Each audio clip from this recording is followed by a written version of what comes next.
Humans, we have lost all sense of self, we are the being on earth called a human. When we take away all the complications of all else, we should have no choice beyond this basic acknowledgement of what is. Women and men, you are both one half of a special, magical species. These objects that you have come to idolize, whether it be money, gold, silver, diamonds, fast cars, they will never match that which is created between the union of a female and male human.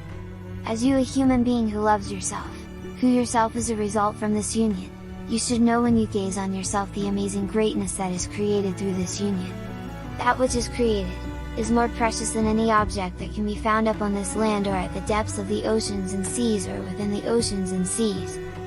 There is a story of the great Mongol leader Genghis Khan, that he went to see a wise man. He said to the wise man, "I have conquered all these lands and people, I have achieved so much, but how," he asked the wise man, "do I live forever?"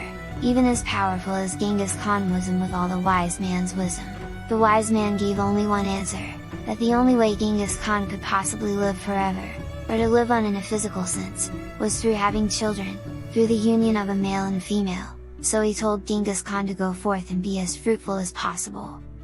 So you see, our own actions in this life can take our name, or our legacy so far through time, but nothing can match to any extent, the creation of life that takes our genes of a male and female human through time.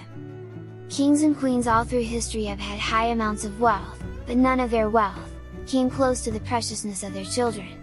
A crown can be forged 1,000,000 times over, but the one who wears it is made but once, and carries the priceless DNA of their parents within.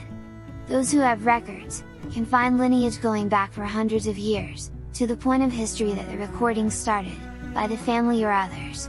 Humankind has been going since the first male and female union, and will keep going until the last male and female union. So let's appreciate what we are, cooperate with each other, as we are very beautiful, evenly important different halves of the same species. When you think, to way back in time, to the need of logical and basic survival methods, when for instance a pregnant female would need to stay isolated from any danger, the male went out to gather and hunt, and through the course of their lives, the males went out to gather and hunt, while women too helped the family unit in other ways, because, as needed then, and needed now as teamwork, the effort by both, wins the day, so we should appreciate why humans are how we are, mentally and physically. When you think back on the beginning of humans, before we became so object-orientated, that people's main concerns was to keep the human race going, by giving life, like they too, had been given life, and to nurture that life to adulthood, so their children too may possibly create life. You can understand that people followed nature's laws. It aims to win the battle against the aspects of the planet, by working together by their strengths. So most males hunted, fought, protected, built etc., most women birthed children, nurtured children, made clothes, cooked etc. A lot of this was done as a communal, none of these choices through thoughts of fun, in fact no choice really at all, but by law of nature and a joint will to survive. Remember, please remember, all we need is each other, it's the only way this precious human race keeps going.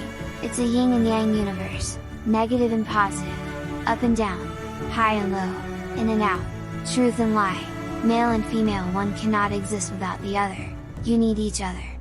So, pick well and let a male be a male, pick well and let female be a female, one cannot be the other, so sometimes one may not understand the other, but that's okay. Love each other, play to your strengths and stand for humanism. Have more love for that which can love you in return, that is true living, you living.